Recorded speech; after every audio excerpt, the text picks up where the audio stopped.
সেদিনের সেই অভিনীত চরিত্রের মধ্যে বুঁদ হয়ে রয়েছে দাদা।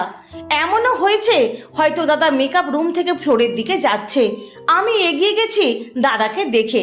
দাদা কিন্তু আমাকে পাশ কাটিয়ে চলে গেছে কোনো কথা না বলে। অন্য কেউ অচেনা হলে হয়তো ভেবে বসতো তাকে উপেক্ষা করে গেল দাদা, অপমানিত বোধ করতো সে। কিন্তু দাদাকে আমি অনেকখানি চিনতাম। দাদার এই আচরণটাও আমার কাছে তাই অচেনা ছিল না। মুহূর্তের মধ্যে বুঝে ফেলতাম জটিল কোনো দৃশ্যের শট টেক করা হচ্ছে। ক্যামেরার সামনে অভিনয় করার আগেই দাদা একাত্ম হয়ে গেছে চরিত্রের সঙ্গে। এটাই বোধহয় একজন প্রতিভাবান অভিনেতার লক্ষণ।